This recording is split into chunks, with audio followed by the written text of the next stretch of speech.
Thank you. Um, Hello, everybody.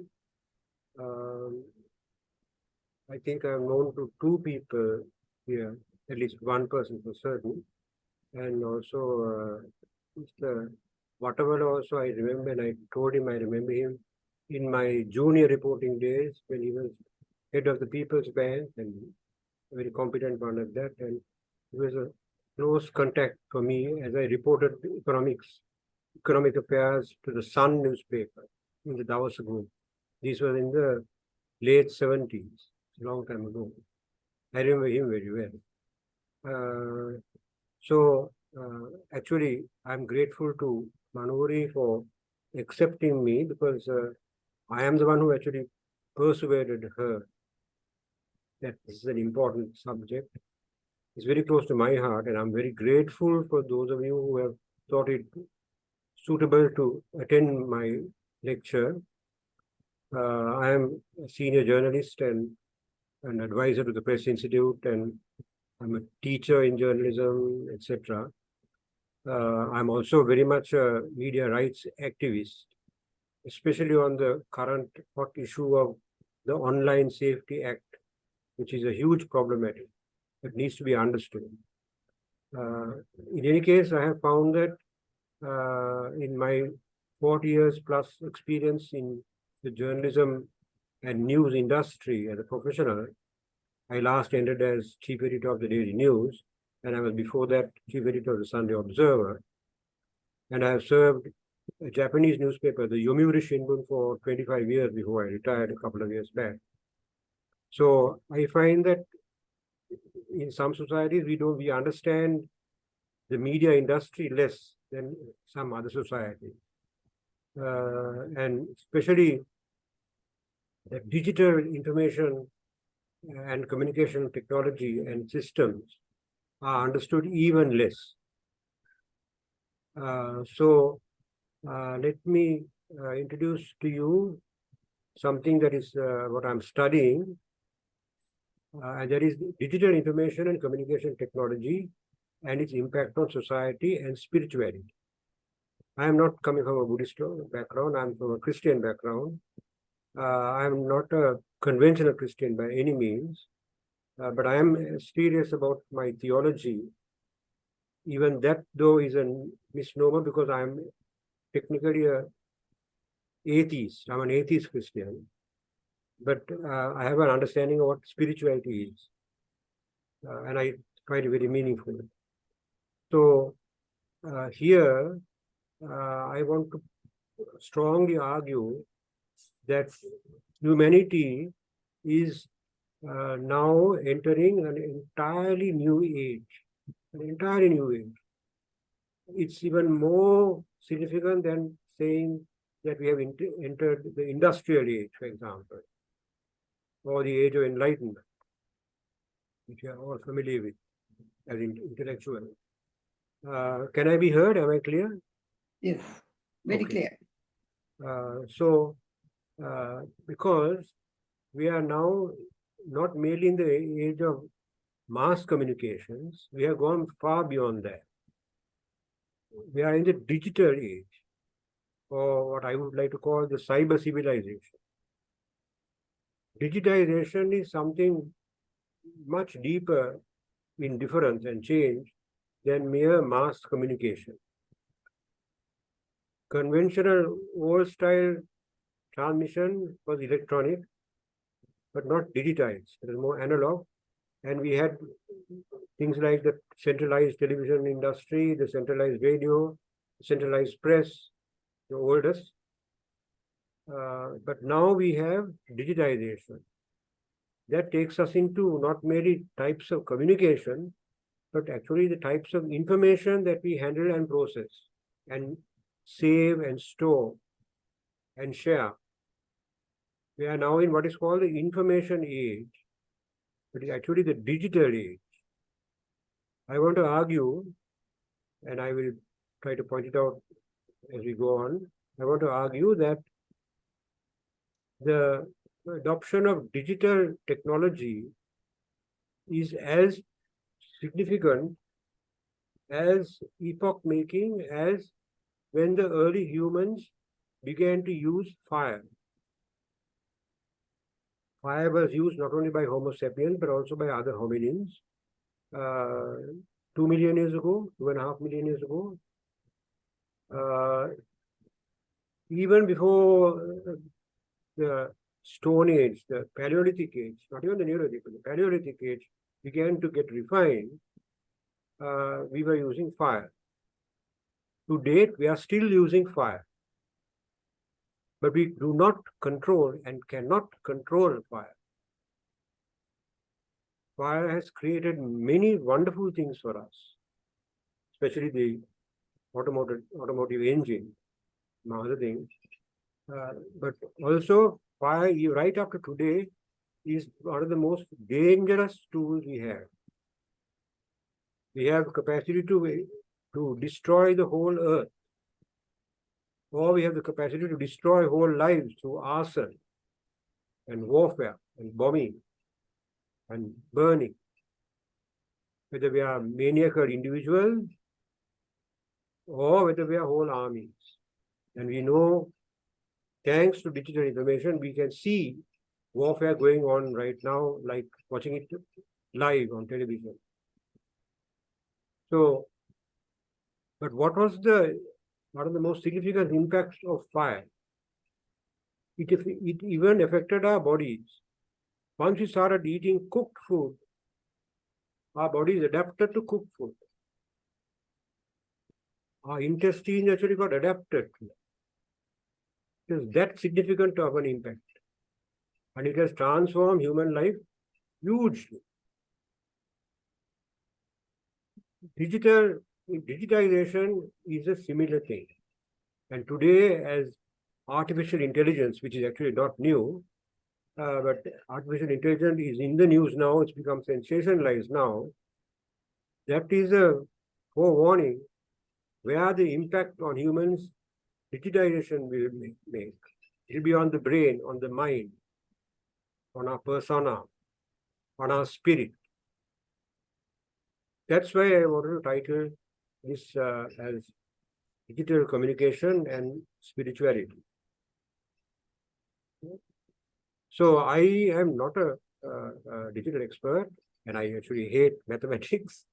So I cannot explain exactly what digitization means. It's to do with the electronic pulses on and off, 0 and 1, and combinations of that. I know there's an octal system also coming in somewhere, but it's essentially binary signals. And that's the bottom basis. It's actually the material basis for digitization. And then, of course, we have, because of that, through digitization, we have a certain sophistication of manufacturing and technology. And we have sophisticated hardware, which become the platforms, physical platforms for software, which are also then virtual platforms, the digital platforms, the programs which instruct the machinery and other programs to process information and data. And due to the sophistication of the material hardware, we have today, especially to the use of silicon, we have highly miniaturized and very heat resistant hardware that enables unbelievably high speeds of data processing, which then enables further kinds of data processing, which then enables even further kinds of data processing, layer upon layer of data processing, which enables us to make a phone call in an instant by just touching a button, no longer dialing and all that, right? And we can talk like this, and I have taken part in webinars with 120, 130, 140 people participating through the entire Sri Lankan diaspora. At different times, like I see here also, the times are given. That's because of the ultra high speed of the processing of the data. Unbelievable high speed. So on the screen, we have seen what is the product of the result of this digitization of information. Are the garden noises disturbing? No. Okay. I had to keep the windows open because of the heat. Okay. So in this I have given list: 1, storage and processing of data; 2, innovation of hardware; 3, communication of digitized data by transmission; 4, digitized operation of a wide range of machinery from cars to ships to microwaves, etc. Today I'm talking about communications, number 3. That's the focus. Communication of digitized data by transmission across space using digitally operated communications technology. The smartphone is ultimately what I will be talking about most. That's one of the best examples of this communication technology. I remember as a child, my mother had brought me a small comic book style thing about new science inventions. And the last part had pictures of computers filling a whole room and said, today we have such computers. And then the next panel showed a palm with a box in the palm, saying, in future, those same computers will fit our palms. And today we have that. I never thought in my own life I'll have a computer in my own palm. So it's like magic to me, but I'm not overwhelmed by that magic. Being a seasoned communications professional, and I'm here to discuss the good things and the bad things about this, the wonderful things about this. Right. So, speed is fundamental, and I think we all are aware. I think we're all professionals in our past or current backgrounds, and we are quite aware of the speed of the current communications technology and the current digital processing technology, because we cannot communicate fast unless the data is processed fast, incredibly high speeds. And I've said here, the layering of telecommunication, right? We have layer upon layer of organizing of phone calls, of phone connectivities, of phone transmissions, and then further layers of that and further layers. And at continental and global levels, we have layers of telecommunication. We also have layers of telecommunication surveillance, right? We should be aware of that, because there's nothing to do with state control only, nothing at all. It's to do with the technology itself, because these digital machinery need to monitor our operation of it to further serve us. It's as simple as that. The software that we have in our phones monitors our own use of the phone in order to serve us, to fulfill our commands. So there's a monitoring surveillance there in itself. I discovered this long before I had a smartphone. When I had one of my first computer, which is a desktop, I remember, 30 years ago. And I noticed that in some emailing I was doing, that there was a separate column on the side, which began to show advertisements. And if I mention, for example, politics or Sri Lanka, I will get advertisements about Sri Lanka. If I type in sex, something, right? I will get advertisements for sex or sex products or sexual health or whatever. Suddenly I realized that the advertising was coming from what I was typing in. That's 30 years ago on a desktop, box computer. Nothing like the things we have today. That's surveillance. Nothing to do with government or spies or secret police or anything like that. Already, of course, as a reporter in my youthful reporting days itself, I was warned by my senior fellow reporters that I must remember that then we didn't have phones at all. We had the desk telephone, and for our newsroom we had 3, and about 11 people had to fight over to get in talking to that. Mr. Waterwell, I used to contact you through my telephone at the Dawsa newspaper, I remember, when you were head of People's Bank. And but Then also I was told by my colleagues, Lakshman, when you make calls, remember that the police or CID is listening in. Why? Because we had information, we are collecting information all the time. Sometimes we get information ahead of them. So they like to be one upon us and one upon their bosses also. So they are monitoring our phone calls, not for any bad things only, but for any information that we can give. Then, of course, it is a question of people spending hours and hours sitting in some room with headphones on and listening into plugged in telephone lines. Today, of course, as I pointed out earlier, the software itself surveys us, monitors us for our own benefit and for others' benefit as well, including commercial benefit, which is the number one usage, commercial, number one by far greater than the political surveillance, which is also there today. Right? No, I mean, for example, we all, I think, use WhatsApp. Now we are aware that WhatsApp boasts that it's technically confidential. If one was a intelligence professional, right, collecting intelligence for the state security, one would take pride in cracking any form of encrypted communication. That's one's job and duty. So I personally advise all of you not to think that WhatsApp is not surveilled. That is one of the things that we are going to end with in realizing. I think some of us are already aware of it. And that is, we don't have privacy. We do not. Yeah. So now let me go further down. Here we are. How do we live and how do we survive this new world of digital communications? How has it changed our lives in physical living? How has it changed our mentality, psychology? And I'm going to discuss all these things. Firstly, I think all of us here are in a certain generation or close to each other. I am 69 2 weeks ago, born in 1955. I'm an old man in that sense. Of course, I'm talking to you about a very new kind of technology.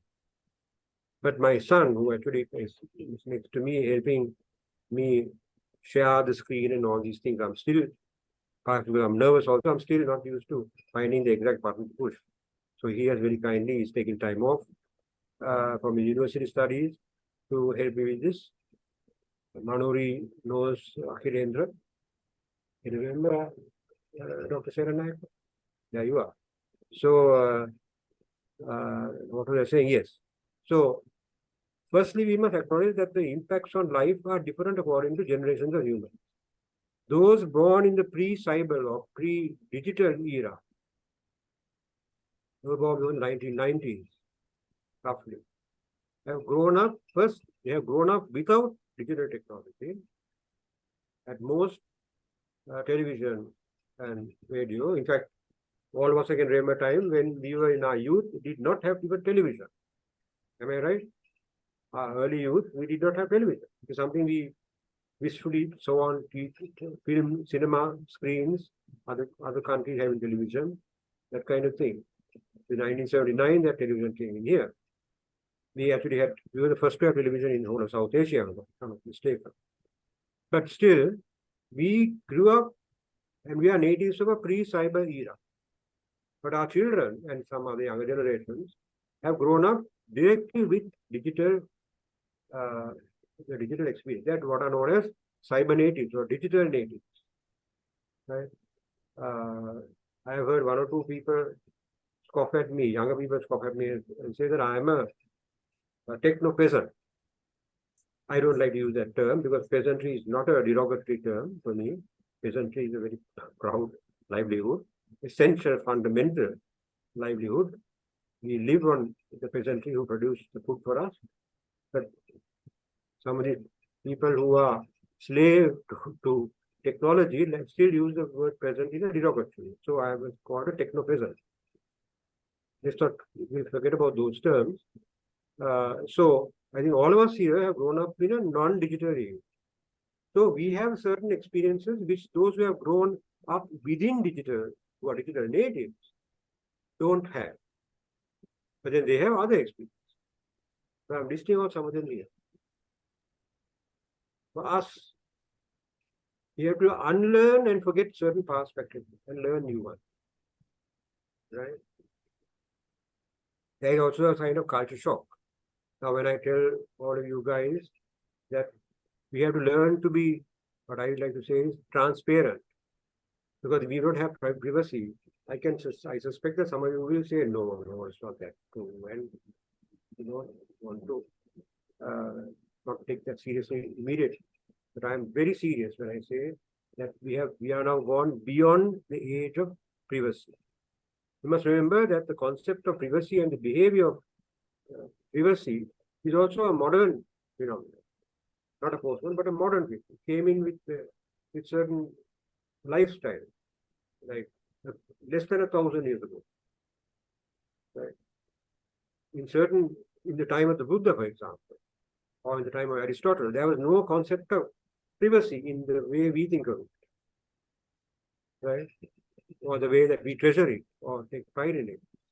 Privacy laws, for example, came in the 19th century, right? So certainly not in the 16th century. There was no such thing as privacy laws then, right? So there you are. We are having to unlearn certain things. And it happens so fast that for us it's a bit unnerving to think that we don't have privacy anymore. Right? Then, so some experiences like that are strange and discomforting. And sometimes we in our older generations may want to reject it or be hostile to it or not want to use such technology. I know certain people who are not, who have said they don't want to handle it. Fine, that's all right. So there's nothing to, it's not wrong, I'm just talking of realities. So I have listed all these things. For example, non-privacy also means spontaneous sharing of life experience or narrative. Open access to owned material, property, open access. So I actually come from a hard communist, socialist background. I still am a certain kind of practicing socialist. I think it's very important that, the current capitalist system has to be changed if Earth is going to survive it. But that's another story. But owning of material and property also are concepts of change. Open access is something really very strong. Public property is now public not in the conventional old-fashioned sense of state-owned enterprises, not at all. It's there in the web. The commons, they're not communists, but the commons are there in the web. There are many free websites with people participating by the billions. Facebook is one, participating by the billions. Whether control is there or not is another matter, right? And we are learning now how Facebook owners are beginning to control. At one point, they were happy not to control. So they have certain interests fulfilling. I'll talk about it later. So an example of open access, right? I won't mention the name, but we have a very famous elderly Sri Lankan domicile. Sometimes I may fail to use the word Sri because I'm so disappointed in the state of affairs in our country that it's no longer resplendent Lanka. It's just my old Lanka. That's how I grew up to know. The Ceylon was Lanka, not Sri Lanka. I find Sri Lanka a little ostentatious today because it's no longer Sri. And I'm happy to call it Sri once we become more Sri. Sorry about that. So, foreign-born person, a European, she was a poetess. She was one of our earliest publicly known, internationally known poetry writers.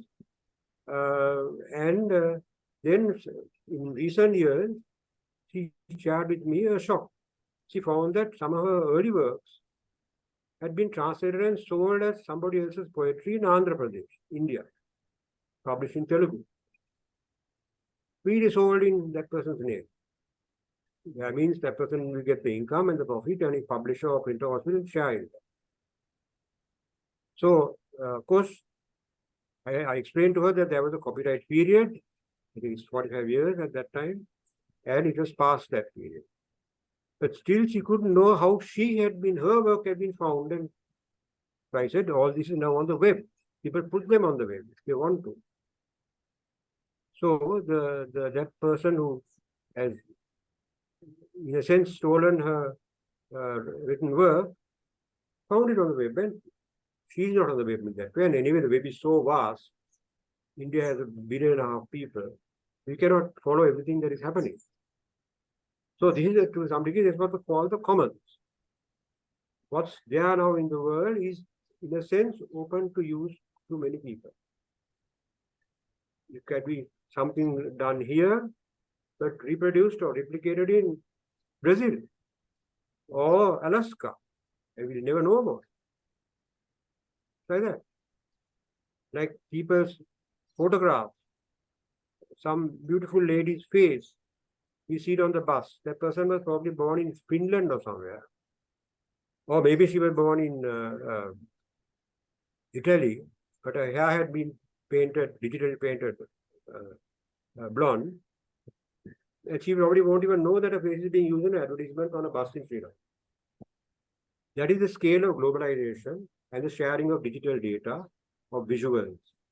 Like the sharing of text, like poetry, we have the sharing and the exploitation and the utilization of digital visuals on a massive scale. So that's one example, right? Then this the newfound power of person-centered or person-centric mass communication. That is, we older people are now enjoying the reversal of power. Earlier, we were consumers of information. We used to, on Sunday morning, go and buy a newspaper and sit and go through all the things. So that's what we are learning. And I'm part of that centralized industry which produced newspapers. So one office, one printing press, one company in 3 languages. The House Group had Tamil, Sinhala, and English. I work for the Sun and Weekend. Some of you might remember the Sun and Weekend. And we produce for the whole country in 3 languages. So it was centralized mass communication, mass media, mass communication media is the correct term. So, and we consumers, you sit and have to consume without a choice and control. We are helpless consumers. Now we would think of ourselves as helpless consumers. At that time, you wouldn't think of that. Even if we had got into TV and watched television coming from a centralized television station, there must have been about 2 or 3. Initially, there was only one, group one. There were 3 or 4. We were still, at that time, be quite happy that we are getting a choice of news. About 3 or 4 channels, or even 10 channels. Now, we are now the producers of information and the transmitters with the phone. There's my phone. This is now news editorial, news gatherer, reporting investigation team, and printer and sales. All that is here for free. Or we have to pay the phone company, of course. And then we, advertising procedures also we pay something. But otherwise it's for free. And we can transmit whatever we want from here to thousands of people if you have the capacity. Or we can transmit to several hundred people who then will also transmit to several hundred people who then will also transmit to several hundred people. Ultimately, can go something bits of information and go to millions of people. Like, for example, the body of the dead child on a seashore in Turkey who had been killed when people were fleeing war, I think in Syria or somewhere, by 1 million people were fleeing, and they got into boats and crossed the ocean, the Aegean Sea, and one child drowned. I remember seeing that body. That photograph went round the world probably 1 million times, and was seen by still 1 billion times by different people who sometime would look at it several times. So emotional. I kept thinking of my young son at that time. They were not very young, but I remember pictures of my sons on the beach, in the sea, and just so unnerving. So there was a transmission and sharing of emotion, shock, and horror 1 million times over across the world by different cultures, different people who didn't even know the language of Arabic language or anything. Right? So that's a newfound power for us older people. the digital natives, it's not a newfound power at all. It's what they have grown up with. So then we don't think of that in terms of a power. But we who are older and we just found this out and got this now into our hands, for us it's a new power and we think in terms of power. As spiritual people, that's how we have to understand it. We think in terms of power. That dimension is there in us. It's not there in the cybernetics. Not to that degree. They have other kinds of power, right? That's another, we'll come to that. So this is a challenge we, our generations must face and deal with. What is this the power or is it not? I remember during COVID period, I was collaborating with WHO Colombo office as a senior media advisor to counter disinformation and misinformation. So I used to train other journalists as well as SL, Sri Lanka Medical Association people also. We had a collaboration, SLMA, through the Press Institute. And I was very much enthusiastically into disinformation. That was because I was paid for it. So I was very much involved. So, but I began to get messages on this, right, by my friends, all of whom are my generation or maybe a little bit younger, but many older. And it was full of misinformation and disinformation. And they kept forwarding things without even checking from where they got it or anything. And because I was so into countering the disinformation, and it's a matter of life and death, after all, social life and death, not just individual life and death. It's a pandemic. I was so into it that I was actually quite annoyed and upset that people I know personally were sending all this essentially rubbish to me. So then I would spend hours messaging back and saying, where did you get this? Are you sure? Why are you sending this? This is not true. Please stop it. Don't circulate any further. I mean, I was endlessly doing, spending a lot of unnecessary hours doing it. Ultimately, some of them were so insistent that I had to point it out to them. Look, I am part of the news industry. Not a single journalist will send me this mark. One single colleague ever sent me this kind of, even today.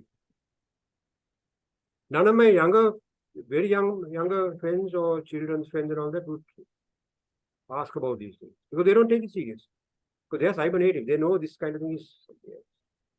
But we have a newfound power, so we get these what seems to be juicy or maybe social useful pieces of information, long harangues, and we circulate it. So it's something that we are doing for others. So we again satisfy our sense of power. And we do it first.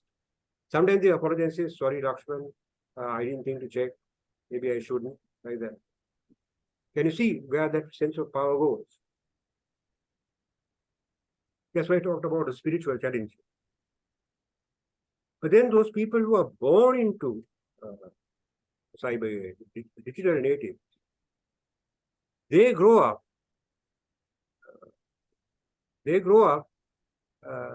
as cyber natives or digital natives. They do not experience any reversal of power, of not having power and then having power. They do not experience that. So therefore, they don't even think in terms of power in that sense. Can you see the difference? The word power doesn't come into them, like not in that way. It comes in other ways, of course, but not in that way. So there's no enjoyment of power over others. Power means power over others. There's no enjoyment of power, at least in this. There are lots of examples of unknowing misuse of power by the young generation. I'll come to that. So therefore, they do not value digital ICT as something new. It's something they've grown up with. For us, these are new, wonderful things. But for our children and their children, us are old enough to have grandfathers, and all those generations in between, these are not something new. It's something normal. It's like a car is normal to us, not something new. Whereas if you were grown up in a horse-drawn buggy age, a car would be something new. So to that degree, however, the negative is for the young people, they are less critical of their own use of this technology. and less open to self-awareness of abuse and misuse. Right? It's a different kind of sensitivity. They are, of course, they are aware, they have all other kinds of self-awareness which are extremely wonderful, and I think I will come to that. I mentioned some of it earlier. Question of the issue of the experience of the commons, for example. Right? The lack of privacy. For them, it's an enjoyment of openness. Right? That's how it is.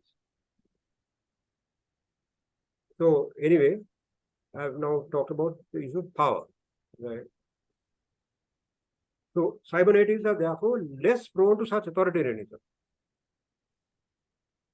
Watching what's happening in India today and how whole vote banks are being mobilized in ethnic rivalry for next month's elections, it's hard to say that the younger cybernetics are less prone to authoritarianism.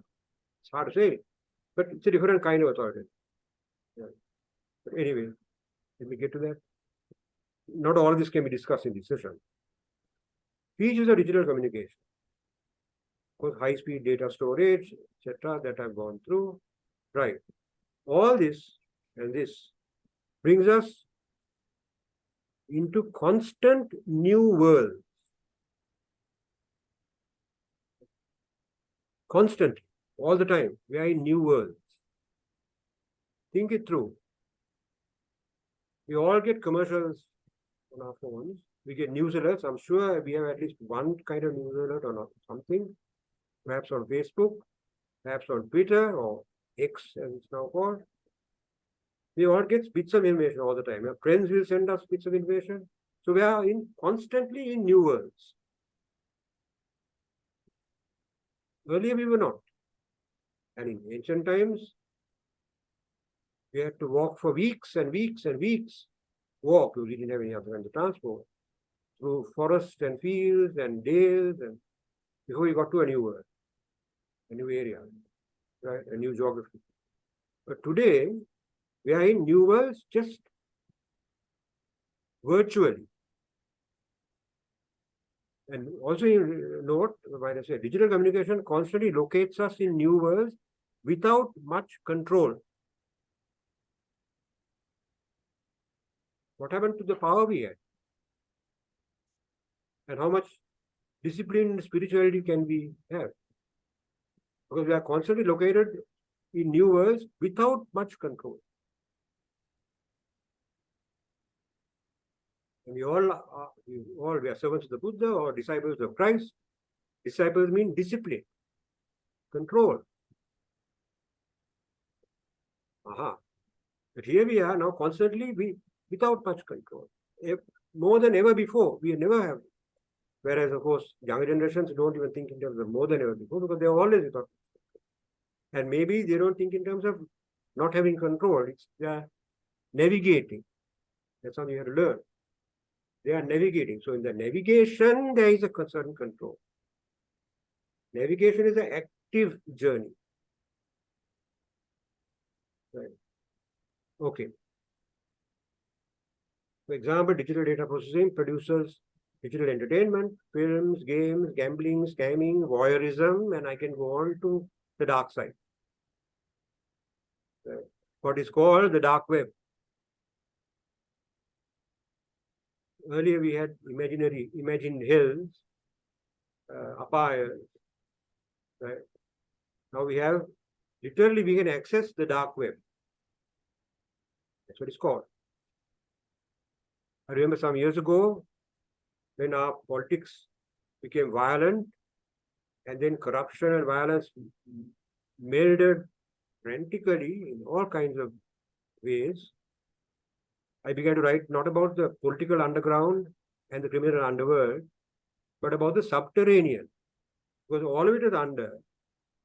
And I began to report how criminals were hired by politicians to attack other politicians or even kill. Right? Like that. And the criminals would hire politicians to get things done or to protect their mates in prison or to free them or to not get them prosecuted. Both ways. So it's a subterranean. Right? The dark web is the virtual subterranean. My son is sitting by and listening. I'm waiting for him to kick me in case I go wrong, but I don't think I've done too badly so far. They are the guys who know these things best, because they are brought up with it. Here we are. High-speed sharing of information. All of it happens like this. High speed, unbelievable speeds. Sharing of information and personal opinions and feelings and views and hates and dislikes enables the creation of human virtual communities as never ever before. Communities are shared experiences, no? They're not simply shared knowledges. We have communication, shared knowledge as well, but the deeper the sharing of opinion and knowledge and feeling and aspiration and dislikes and likes, the deeper that sharing, the deeper the community. All these billion years, this was done physically. In physical interaction initially, but then over telephones maybe, but not too far away. And within our time range, we can't call and talk to someone at 2 in the morning that the part of the world, because that person may be sleeping and annoyed to have been woken up. So there were gaps. Today, there's no such thing. I can message somebody anywhere in the world, and at some point, the person will get that message. Or like we are doing now, we can agree to be on time wherever we are in the world to listen to this talk. Right? That is the degree of the what is called intimacy. It's what one cultural scholar, theorist called, his name is Baudrillard, I forget his first name right now. He called it electronic intimacy, right? He talked about it even before the cyber age was fully there. If at that time I was studying in USA, 1991, and I watched this new phenomenon. Right, it's a bit of an annoying phenomenon. It's what is called televangelists. That is Christian purveyors of a certain kind of Christianity, where they want to convert people all the time, and they make money out of that conversion. And they are preaching. Then USA being a fluent country, they have television stations of their own, and they are constantly preaching. You have one or two channels like that, or at least one channel like that called God TV in our package, in one of our packages here in Sri Lanka. Please don't waste your time on it, unless you want to hear what certain strange people are preaching. You get lots of that in India as well. All kinds of so-called yogis and gurus who purvey all kinds of weird stuff. Just watching them will entertain you, I'm sure. I consider you all you people as good rationalists. Anyway, I watched this channel, and there was this white man preaching about God and saying God does wonderful things. He can cure you even now while you're listening to me. And then he tells the people watching on TV, get on your knees, and he puts his hand like this in front of the camera and says, now you place your hand onto the screen touching my hand. Right? So then that person, I could sit kneel in front of the camera on my TV set and place my hand on that person's hand.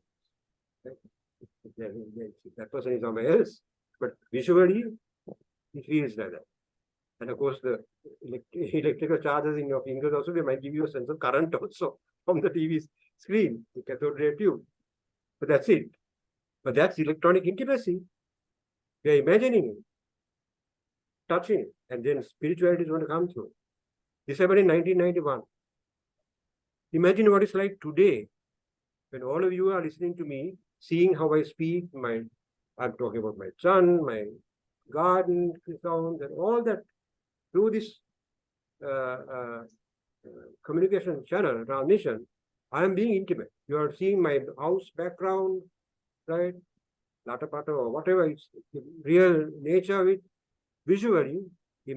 So it's not real in the physical sense, but you are all absorbing.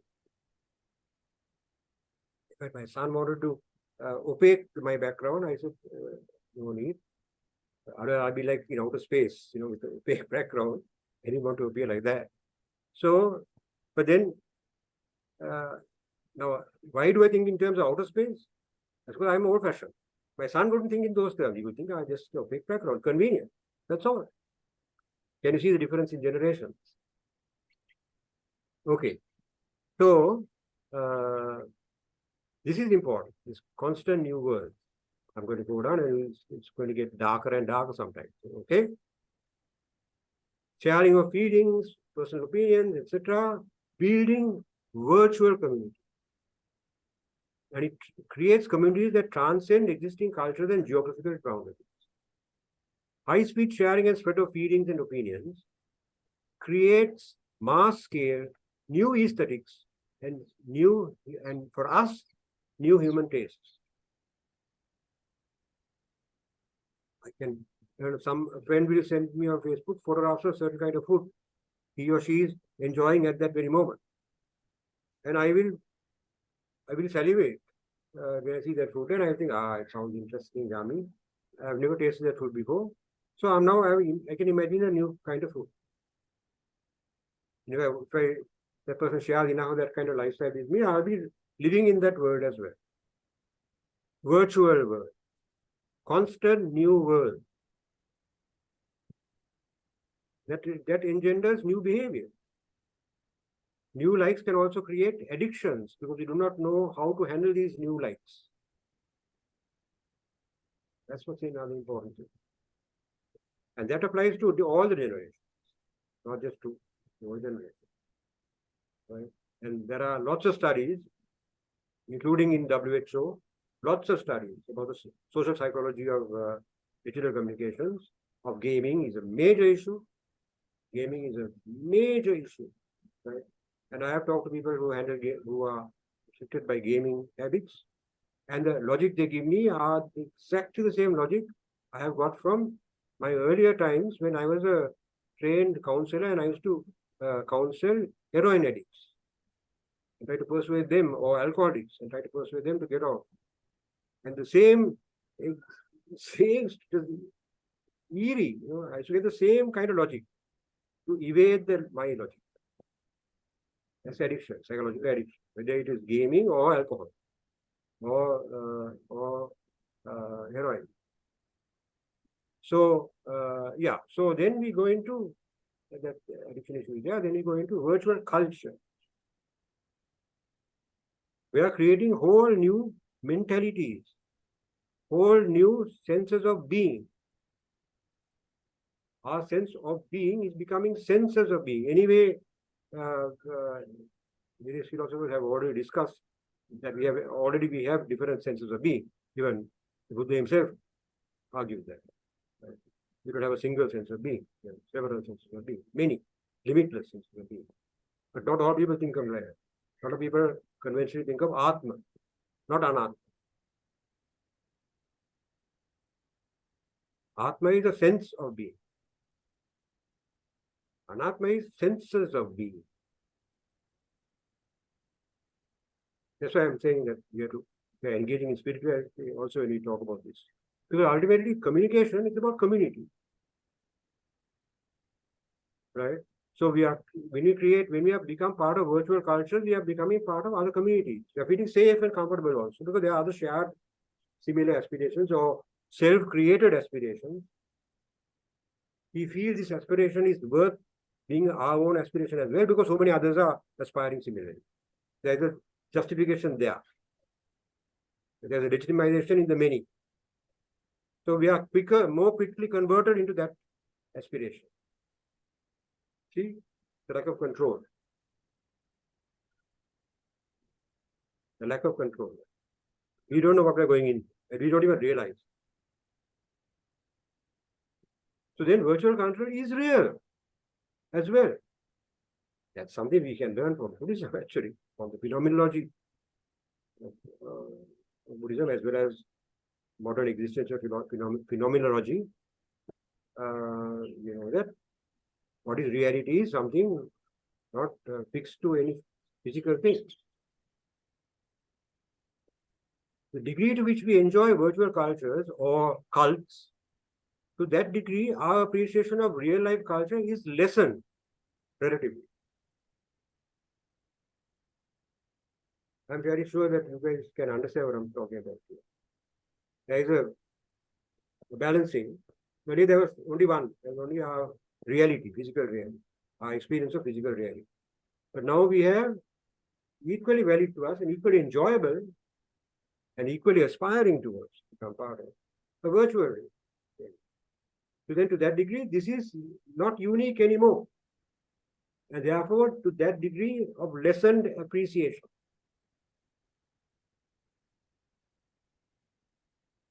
So neither the virtual or the physical becomes central to our life. That's the point of view. Neither becomes central to our life, which is for me part of the anatta.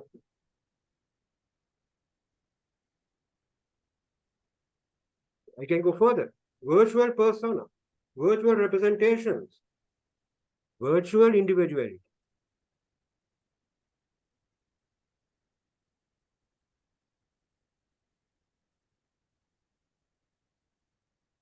Now, because of the high-speed communication and high-speed data sharing, like I said, how one image of a dead young boy, little boy on the beach. I still remember I noted coming from impoverished South Asia, I noted that he had roughly middle class kind of clothing, clothing my sons would have worn at that age. So that's why it is even that much more poignant. That was replicated. So we all shared in that shock and horror and sorrow. Maybe we overdid it also. We don't need to be sharing it all the time, but it was replicated and endlessly. People will share it with me again and they say, did you see this? Forwarding to you, forwarding there, this and putting it up on Facebook. So many things like that happen all the time. Some house catches fire, someone sees it on camera, and then it's shared. And enough analysis and studies of communication psychology have been done to know that people enjoy that kind of violence visually. We all know that. We enjoy it as part of our human nature. So here we are. We end up with replication. Not only do we create several personal addresses, email addresses, for example, for convenience, we have this business address, that address, we have this telephone number, that telephone number, right? But also, some of us older generation people don't do it. We can enter various sites in cyberspace, millions and millions of sites, right? Of all kinds, whether it's virtual golf or virtual urban warfare or virtual sex, virtual drinking parties, virtual discos, virtual clubs. We can enter using different names for our own privacy.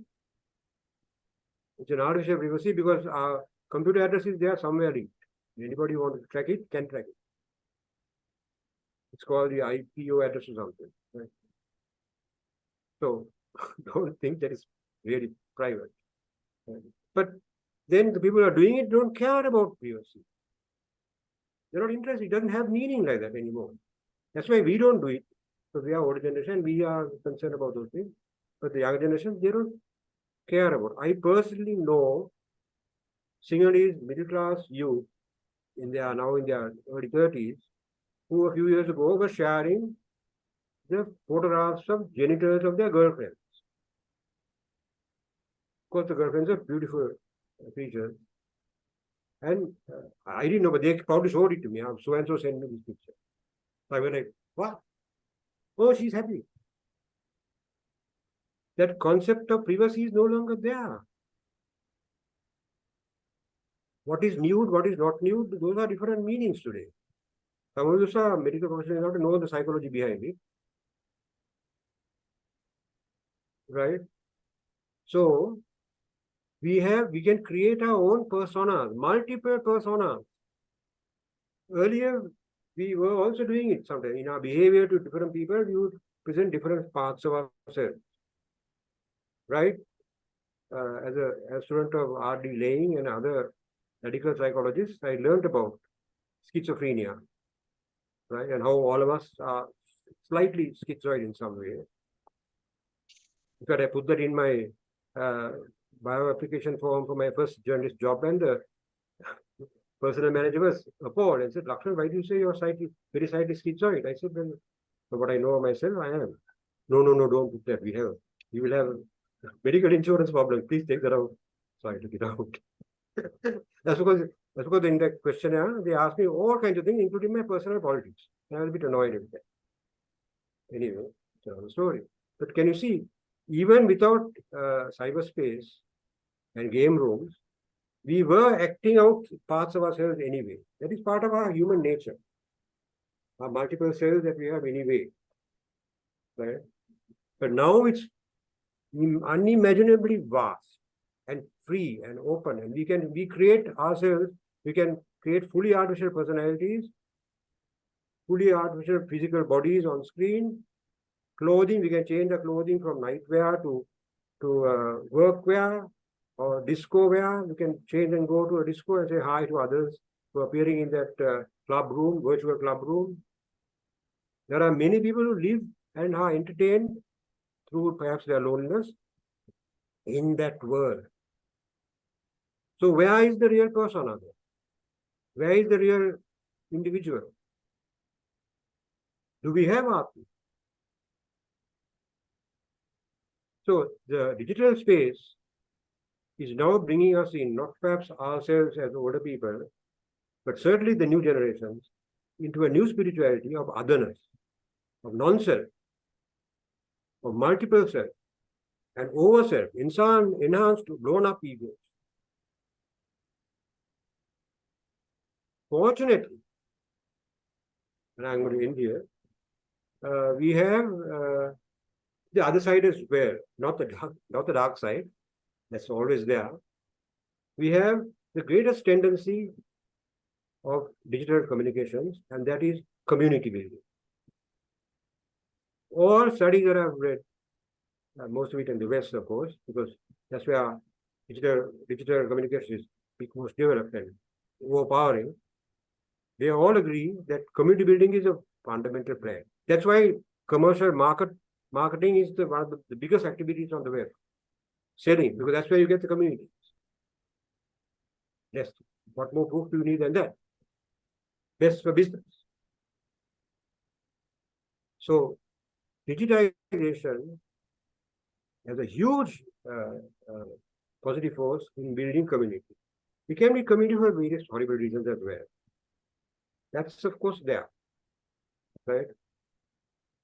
Some of us can be communities of hatred to other people, or communities of arrogance to other people. It can be caste arrogance or class arrogance or some subculture arrogance, or gender arrogance.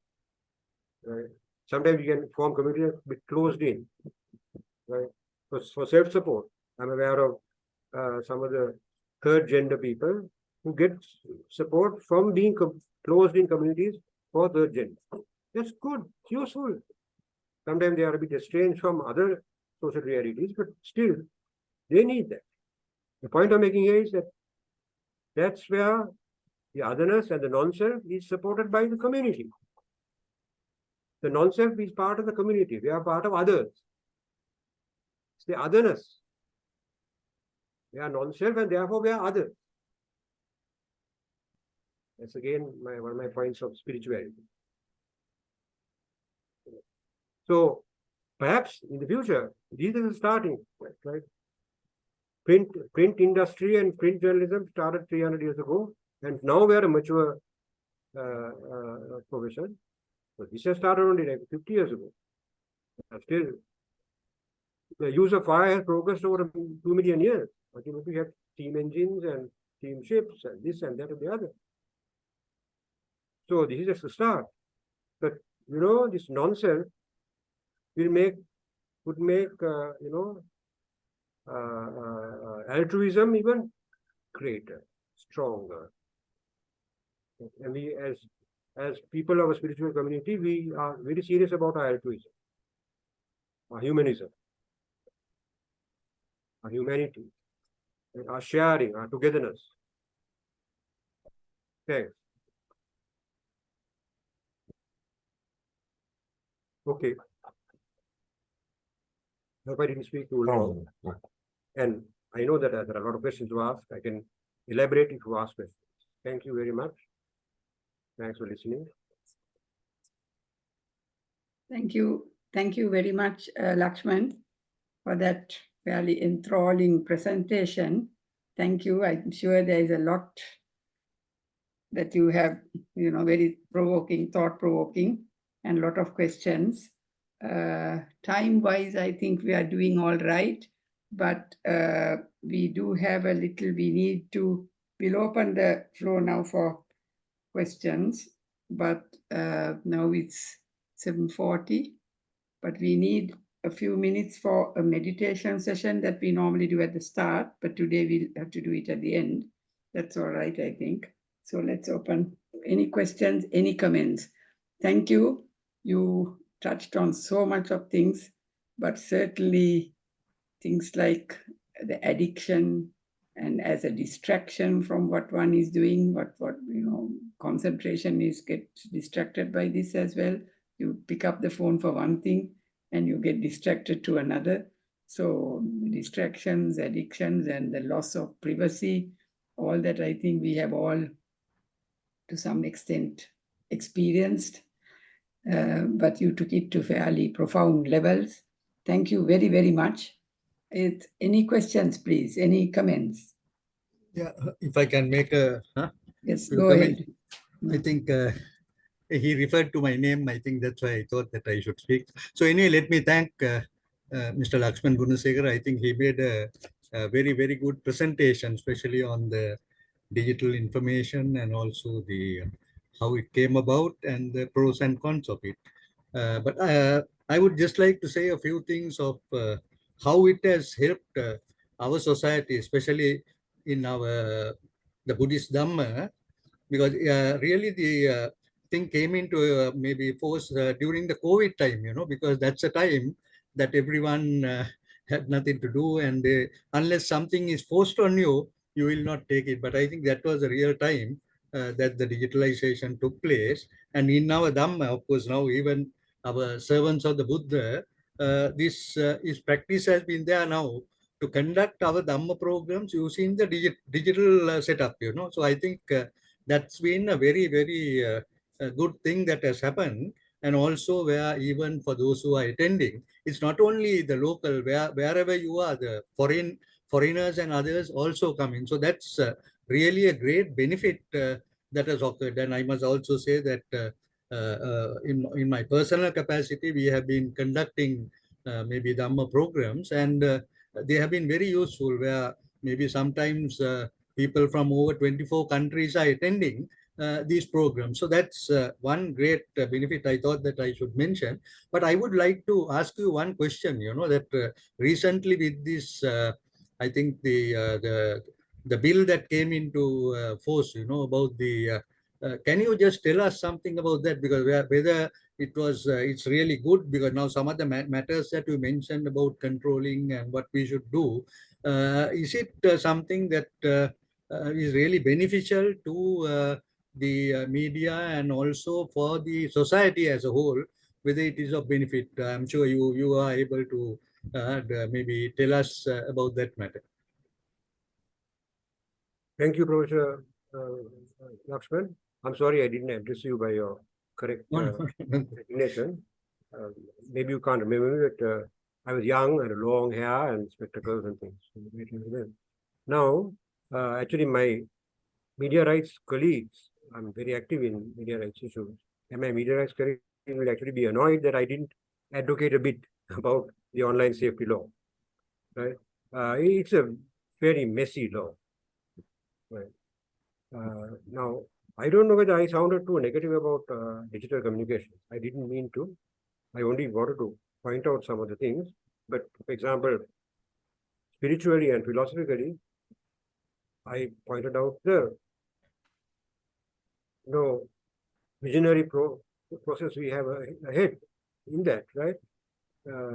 But online safety is a myth, right? We are already online, right?